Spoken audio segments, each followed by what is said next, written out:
معزز سامعین کرام، السلام علیکم۔ آج کی ویڈیو میں آپ کو ایسی شخصیت کے بارے میں بتایا جائے گا جنہوں نے اپنی کم سن عمر سے اپنا ایسا نام کمایا جو کسی دینی بندے کے لیے کمانا مشکل سا ہے، کیونکہ کافی علماء شیوخ ہوتے ہیں جن کو ہم نہیں جانتے، لیکن وہ بھی پردے کے پیچھے رہ کر دین اسلام کی خدمت کرتے ہیں، اور کچھ اپنے کام اور خلوص نیت اور انتھک محنتوں کی وجہ سے عوام میں مقبول ہوتے ہیں۔ انہی میں سے ایک نام رضا ساکم مصطفی صاحب کا بھی ہے۔ مبلغ اسلام علامہ محمد رضا ساکم مصطفی حفظہ اللہ اہل سنت والجماعت سے تعلق رکھنے والے عالمی سطح کے ممتاز خطیب ہیں۔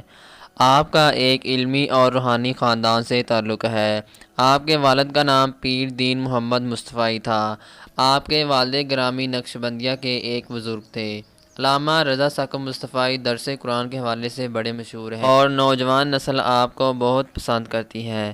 آپ گوجرانوالہ کے نواحی قصبہ کاموکی میں 16 مارچ 1972 کو پیدا ہوئے۔ آپ کے والد قیام پاکستان کے وقت گوادر اسپورٹس سے پنجاب ہجرت کر کے تشریف لائے۔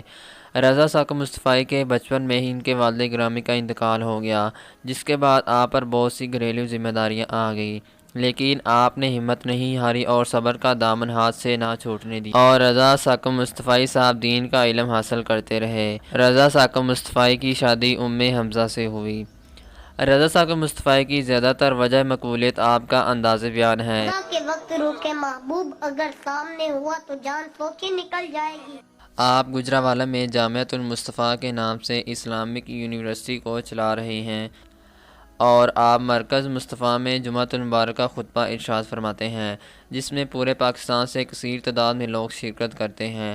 آپ پاکستان کے 70 مختلف شہروں میں درس قرآن بھی ارشاد فرماتے ہیں، اور اس کے علاوہ آپ اپنی اصلاحی گفتگو کرنے اور معتدل انداز تکلم کی بدولت حد مقبول ہیں۔